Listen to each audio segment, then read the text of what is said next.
Karma to Christ ministries आपका स्वागत करती है। आइए हम परमेश्वर के वचन पर चर्चा करें। आज का वार्तालाप का शीर्षक है दया पाने के लिए दया दिखाओ। आज के बाइबल छंद हैं मत्ती 6 अध्याय छंद 7। धन्य हैं वे जो दयावंत हैं, क्योंकि उन पर दया की जाएगी। तथा 18वें अध्याय के पद 21 से 35। तब पतरस ने पास आकर उससे कहा, हे प्रभु, यदि मेरा भाई अपराध करता रहे तो मैं कितनी बार उसे क्षमा करूं, क्या 7 बार तक? यीशु ने उससे कहा, मैं तुझसे यह नहीं कहता कि 7 बार, वरन 7 बार के 70 गुने तक। इसलिए स्वर्ग का राज्य उस राजा के समान है जिसने अपने दासों से लेखा लेना चाहा।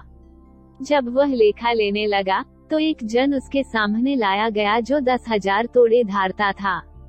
जबकि चुकाने को उसके पास कुछ न था, तो उसके स्वामी ने कहा कि यह और इसकी पत्नी और लड़के वाले और जो कुछ इसका है सब बेचा जाए और वह कर्ज चुका दिया जाए।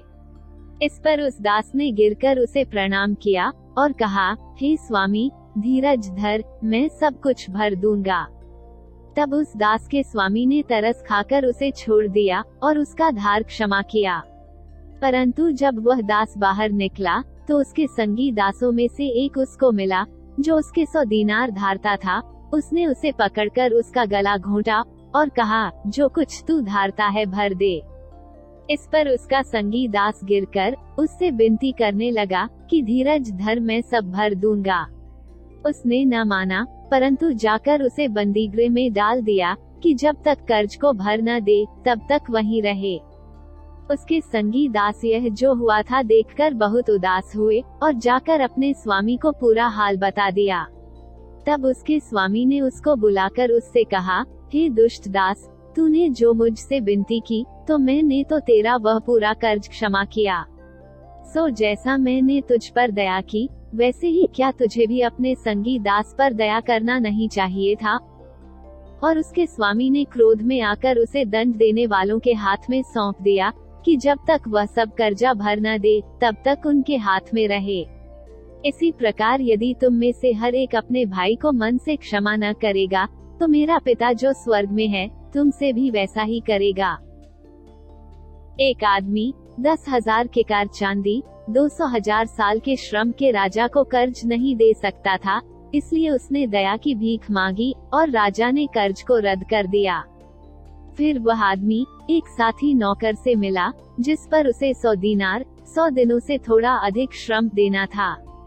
उस आदमी ने भुगतान की मांग की और अपने साथी नौकर को भुगतान न करने पर जेल में डाल दिया। जब राजा ने अपने दास से किसी और पर दया की इस कमी के बारे में सुना तो वह क्रोधित हो गया और उसने उस नौकर को जिसे उसने क्षमा कर दिया था और उसके परिवार को हमेशा के लिए जेल में डाल दिया। दया का सीधा संबंध क्षमा से है। एक दयालु हृदय उन संकेतों में से एक है कि हमने परमेश्वर की दया का अनुभव किया है और उसकी सराहना की है। हालांकि दृष्टांत की तरह ऐसे लोग भी हैं जिन्होंने अपने और अपने आसपास के लोगों के जीवन को नष्ट करना जारी रखते हुए ईश्वर के प्रेम, अनुग्रह, करुणा, धैर्य, दया और क्षमा को स्वीकार कर लिया है। हमें न केवल उन पर दया दिखाने के लिए कहा जाता है जो इसके लिए पूछते हैं, बल्कि उन पर भी जो शायद कभी इसकी सराहना नहीं करेंगे या यहाँ तक सोचते हैं कि उन्हें इसे आपसे प्राप्त करने की आवश्यकता है।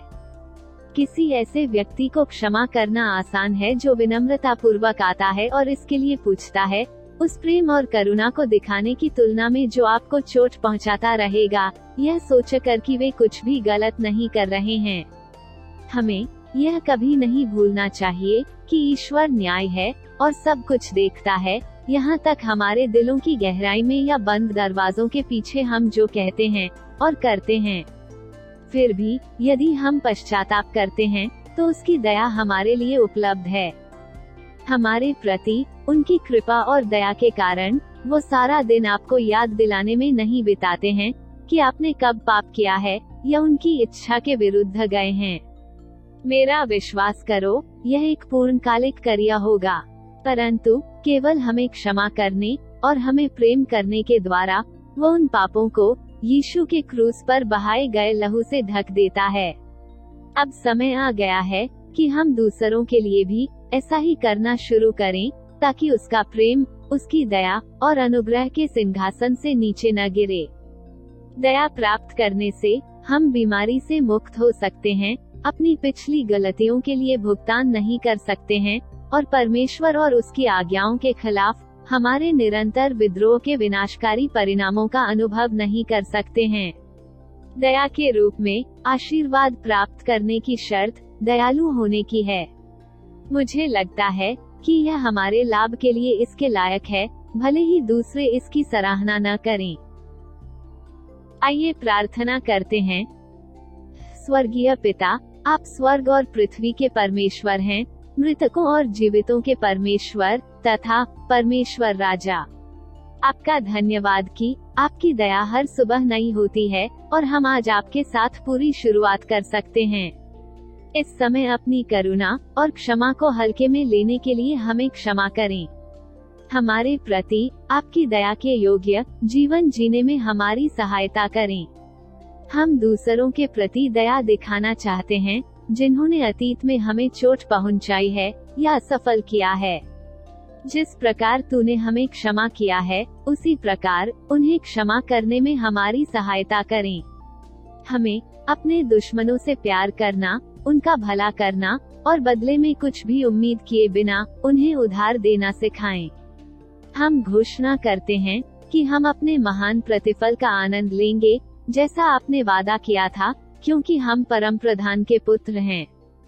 हम यीशु के पराक्रमी नाम में मांगते हैं। आमीन।